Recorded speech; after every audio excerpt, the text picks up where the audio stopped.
Today's mission is to try and build some stands so as I don't have to bend over, because if you can see the box here, as any beekeeper would know, they're bloody low to the ground, and I'm trying to make some stands that don't cost me any money. So I've got some old pallets and I've got some old broken posts that you get up here in the Riverland, and I'm going to make some stands on our property.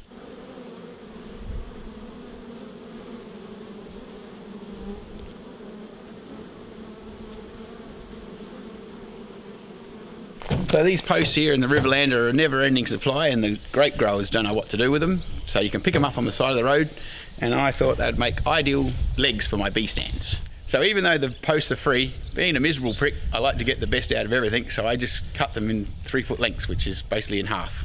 So it's pretty simple, very cheap little buzzsaw. Some of you professional people have got real ones.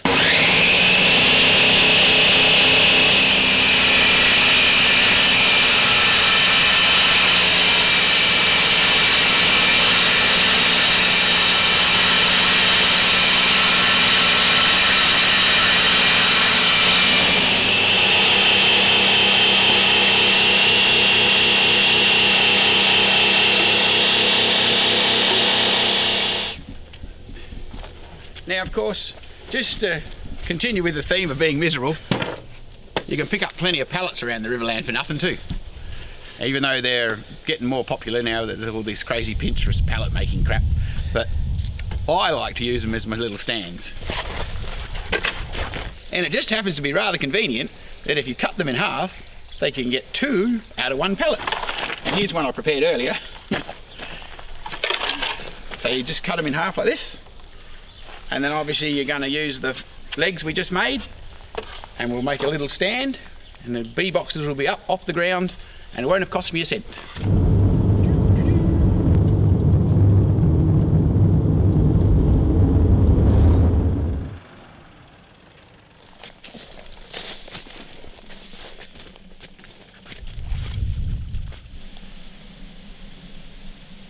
I'm hoping this will be good for the bees. It should be a nice little wild weed that we've got here. Coming up for spring, looking good. So I'm just thinking we'll have a bit of an experiment out here in the bush. And so this won't be a permanent site, but it's a good place to get a test for what's going to go on out here.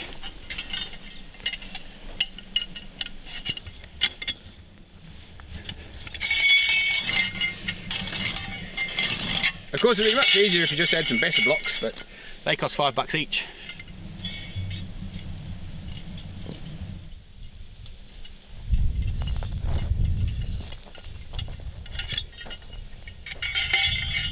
Not a worry, eh? Things we do. If the people knew how much effort there was to put honey on their toast of a morning,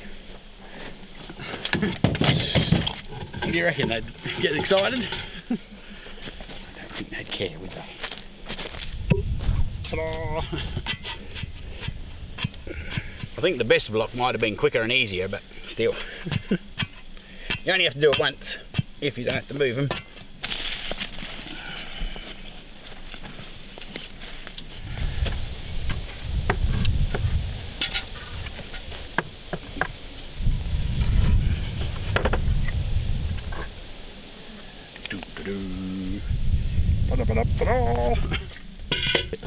Have a look at that, it's even level. Of course, they don't have to be bloody perfect anyway, so it's not like we're entering a beauty contest with them, is it? So I'm just thinking we'll just hammer a couple of nails in the corners just to give it a bit extra security. If you wanted to get real excited, you could get some big screws or something, but we just got these little nails for now and see what happens.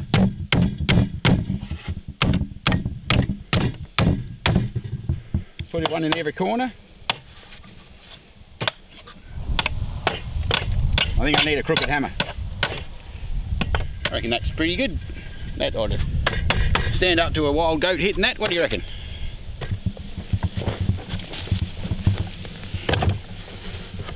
You've got your hive at a nice height, so when you have your super on the top, well, that's pretty easy to take off and take your honey out. But when you want to work on your brood, you've just got it right at the nice height. So you can sit one down there, and you can just play with your hive without having to bend over or kneel down. And with me and my poor old back, that's what I'm looking for.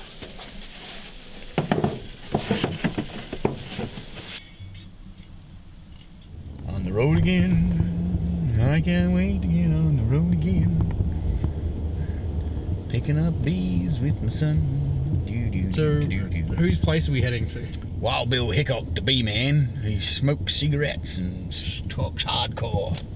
And he's caught these bloody wild swarms for me down here in the city. So I don't know how they're going to go, but they're only $80 instead of 150. So they might be cool, they might be shit. So we'll find out. $640 worth of risk.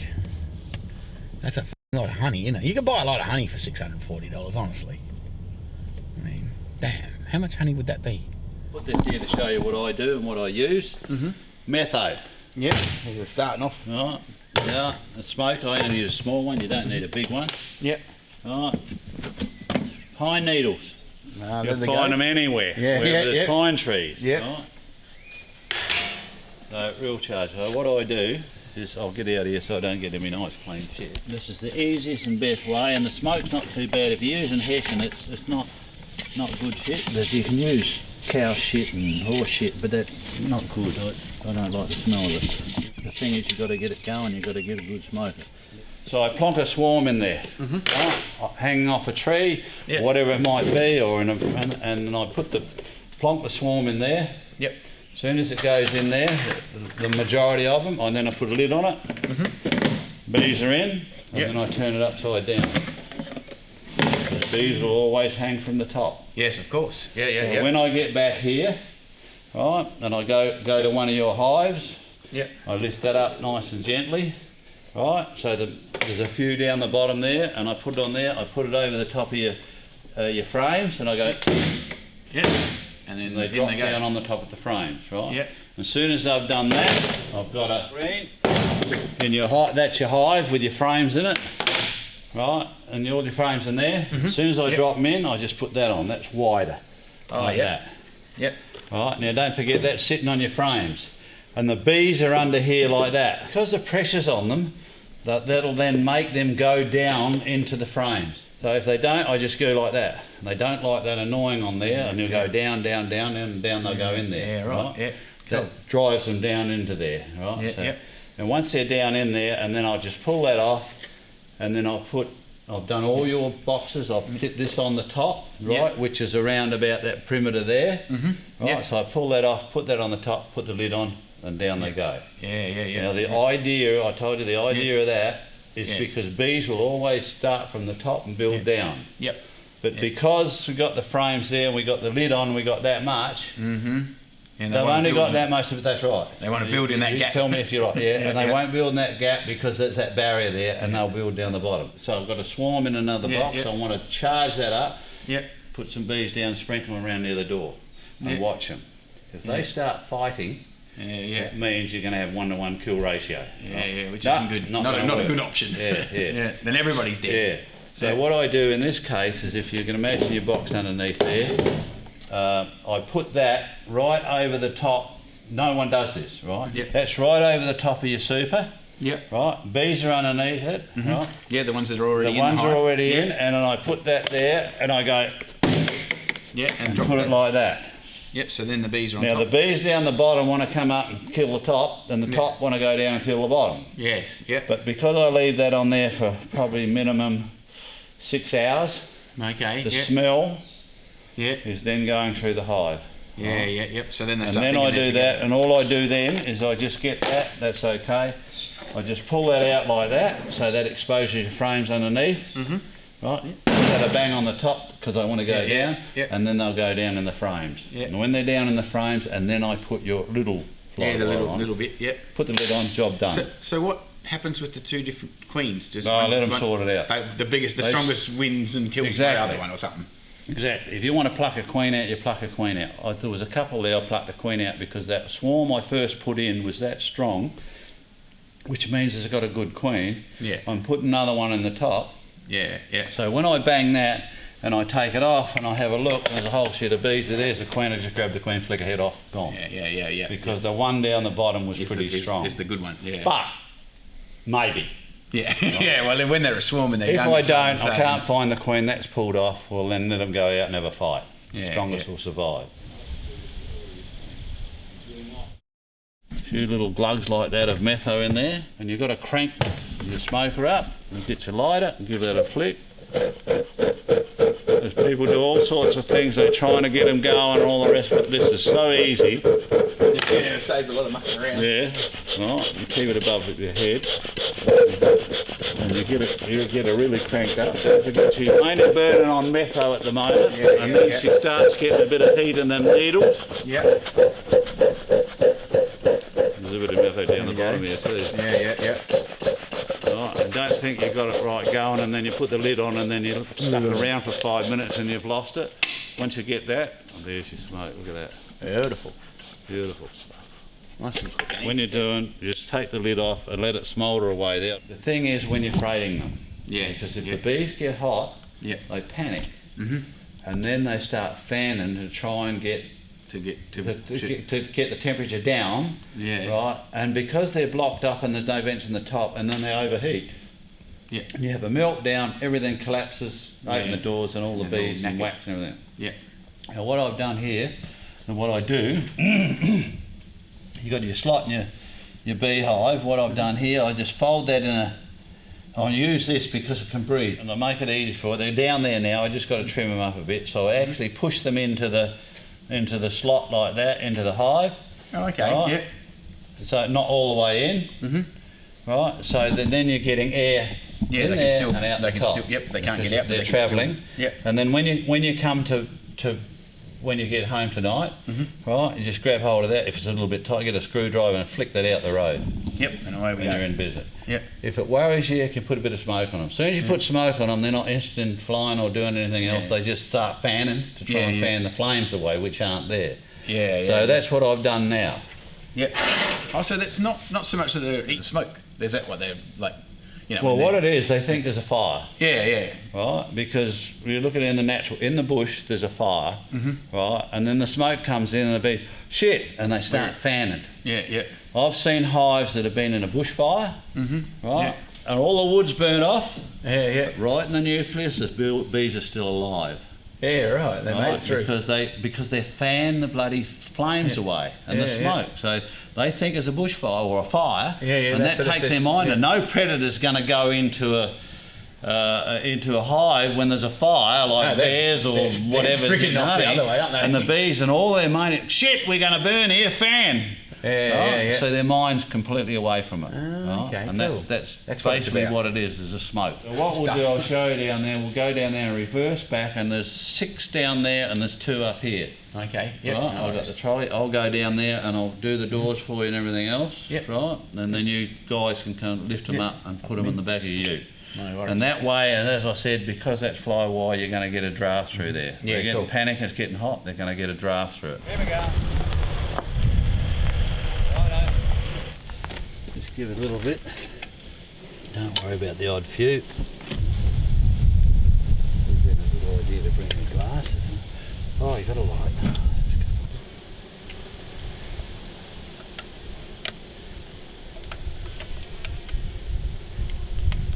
She's a go. Yep.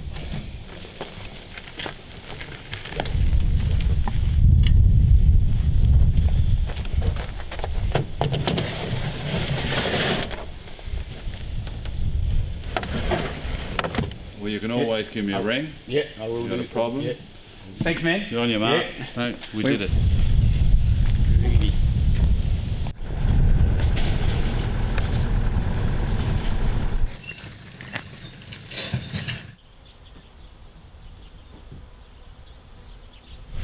Well, let's see if we've got any honey to go. I don't know. We'll have to look at a couple of these anyway. Ooh, hello. Heck, that's a bit excited. They didn't like that.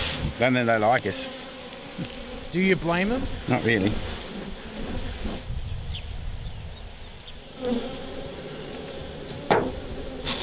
This one's got some honey.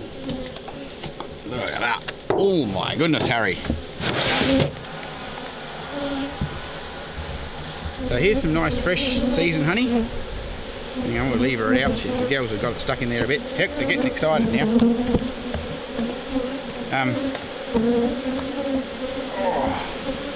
Look at that, and you can see it's nice and ripe because I've capped it all off, but it's not overcooked.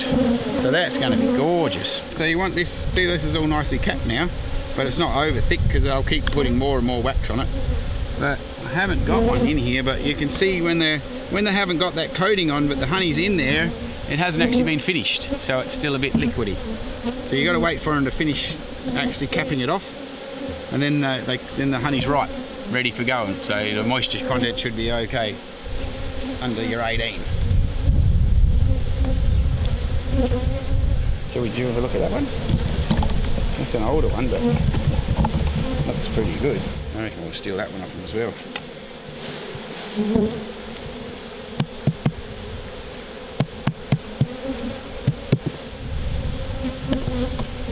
So these frames were brought down here probably a fortnight ago. They're nearly full. So that's pretty good. There's just a little bit of unripened honey through the bottom here.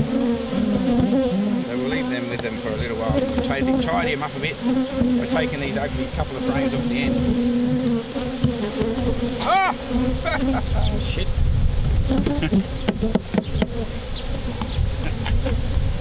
Oh, man, over here. Really upset.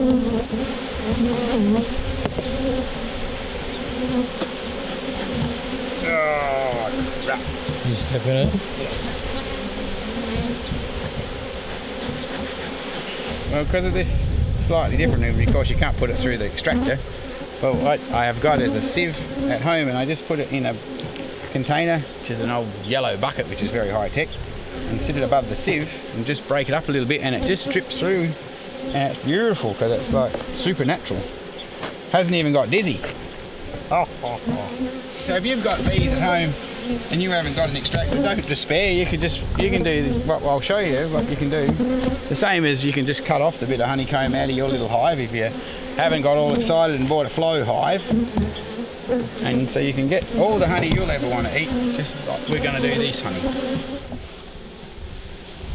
Oh, have a look at that. There's some beautiful fresh honey.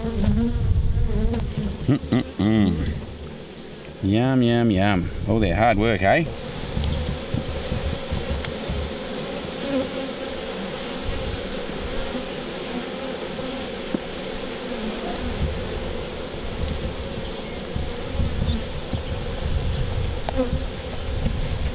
They can refresh that on up a bit, can't they? It's a... Dr. Dolittle was a beekeeper, even though, and they used to say he could talk to the animals, but he was one of the first beekeepers, and he wrote a book called A Year In and Out of the Apiary, and it's really quite cool. It's not like in modern beekeeping we do things a bit different, but what his ideas were pretty cool, because you can still do them today with a lot less stress. So there you go. So he was a real person, Dr. Doolittle. Poor unfortunate ladies, we put them back to bed. I don't think they're happy. Gosh. Not happy, Jan. Well, it's in the afternoon here in the Riverland and it's nice and warm, so we thought we'd have a crack at getting some of this honey out of these frames that we picked up yesterday. As you can see, that's a beautiful fresh bit of honey. And we're just going to put it in the extractor here and give them a bit of a spin up. The scale holds 8 frames, and it's a bit old school because you've got to turn it around, so I think the next one I'll buy will be different. But anyway, this is doing the job at the minute, so hopefully we'll have some honey on toast for breakfast. Ooh. So anyway, we're going to get these little caps off here. Beautiful bit of wax capping. This is not ideal, this knife. I don't know, I might get a different thing. I might get the roller, because this doesn't really work as good as it should, you wouldn't think. It works good there where it's risen. Where it's a bit risen up, it's good, but then when it's popped in a bit, it's a bit hard to get it. And then you end up digging a great bloody hole in it, so that's a bit crap. It's yummy, doesn't it? Look at that, fresh. Beautiful fresh Boshill honey. That's it. I think it's only 6 frames. So if anybody actually decides to count, we caught out. Now you don't want to start it off too fast or she'll start popping.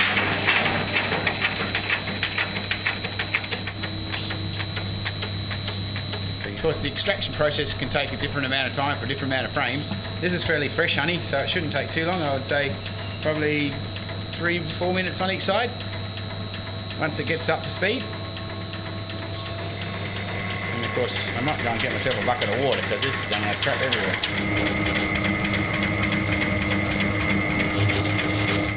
Looking pretty good. That's one side off. So we've got to spin it around with this model. She's not the flashiest one, so you can see she's very new foundation, so she's getting a bit of a whip up.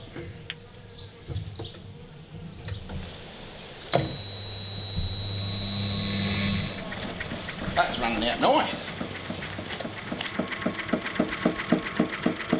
Anyway, we're living and learning. Well, there you go, cool. And that's what we'd call a sticky, which is basically the extracted honeycomb, so we can pop that back in the hive when the girls need some more, and they've got some to build from. And I'll reuse that during the honey season, and then after that I'll clean them up and only use the ones that are in the hive. Like these ones, they get better and better and better, and better in wax.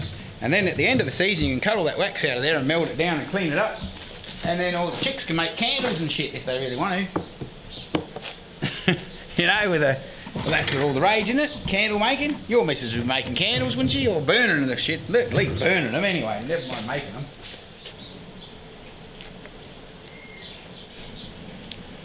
Caps catcher, I guess, the frame I made up. So as when you cut the caps off, the honey will drip through that, and you'll get some. I mean, it's not first grade honey, but it's still good honey. Probably the honey that we'll end up eating ourselves. But I don't think there's anything wrong with it. It's just just to save the wasting of all this, what's in the caps.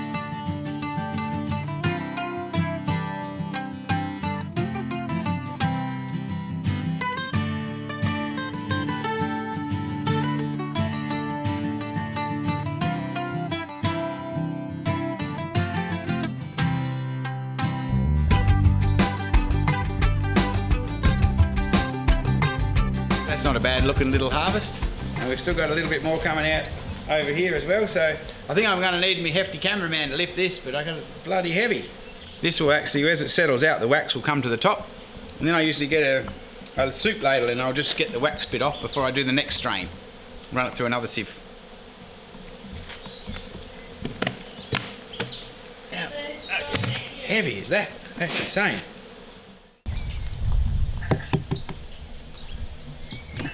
Yeah, the bees won't matter though. They amazingly stay alive actually in this process. Maybe we should go and get the bee brush thing. Should we get the brush? We should just do that.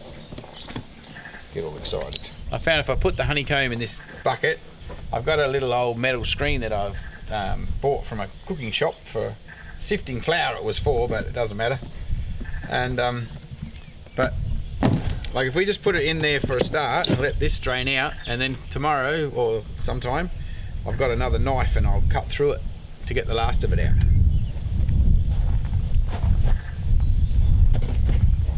Now what we're going to do.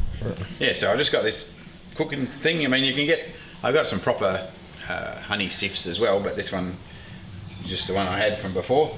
So I normally just put it like that in over top of the bucket. And then that will, so you can see where the last lot has been dripping through there. Then I just sit it over top of my honey bucket and line it up to make sure it all gets in there. And you just leave it sit there overnight or for a day. Thanks to the miracle of time, it's the next day. We've had the initial drain off, so now we're just going to slice the honeycomb that we picked out of the top of the bee box.